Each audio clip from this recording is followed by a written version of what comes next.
Hi, and welcome to More Human, More Resources, the HR podcast for entrepreneurs. I'm Vicki Brown, your host and CEO of Edomineo Enterprises. As a serial entrepreneur, I understand that having the right expert help has been critical to my success. That's why I'm dedicated to telling you, in plain language, what's going on in the world of HR that might impact your business and what you need to do about it, with real actionable tips to help you master that list of must-dos and grow your leadership muscle. First things first, the information contained in this podcast is provided for general purposes only and is not to be considered legal advice. Your decision to adopt or not adopt any practice or procedure mentioned in this podcast is solely yours, and we bear no responsibility for the outcome. We urge you to always consult legal counsel and other appropriate licensed professionals. And with that, let's get into the show.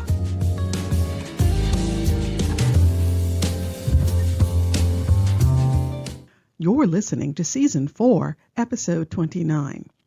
So, what is unemployment insurance anyway? Well, it provides income assistance to individuals who've lost their job due to no fault of their own, are available to work, and generally are actively looking for work. Now, the federal government has an unemployment insurance program, and it's called FUTA, F-U-T-A. And many states also have state-based programs, and they're usually called SUTA, S-U-T-A. The determination of unemployment benefits for California workers, well, that involves a complex calculation. It includes total wages paid during the first 4 of the last 5 completed calendar quarters. Now, if that all sounds very complicated, that's because it is. But fortunately, you won't need to know the details of the calculation. Let's just leave that to the unemployment representatives. Eligibility is tied to someone being unemployed, again, due to no fault of their own, their availability to work, whether they're actively looking for work, and their ability to accept work if it's offered. Now, as an employer, you have several responsibilities when it comes to unemployment insurance, so let's break them down.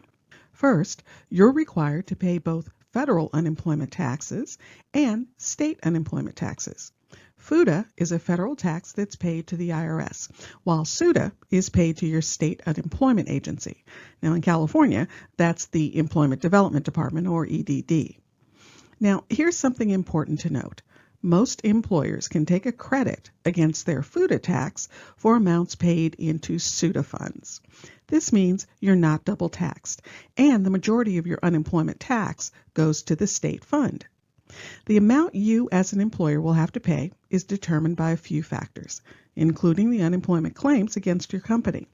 But you have to keep in mind, you're only required to pay into your state unemployment insurance account. Think of it as a savings account. When an employee's unemployment, all or part, is charged against your company, the amount is taken from your unemployment insurance account. You fund your account by paying a percentage rate only on the first $7,000 in payroll wages for each employee.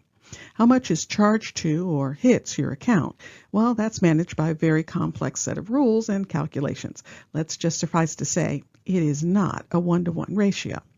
Your company's unemployment rates will vary from year to year, but in California, they're generally between 3.4% and 6.2% of the wages you pay to your employees. The state will notify you every year of your rate, and when they do, be sure to update your payroll records. Another key responsibility is responding to unemployment claims. When a former employee files for unemployment, you'll receive a notice. It's critical that you respond promptly and accurately. Provide any requested information about the employee's work history and the circumstances of their separation from your company.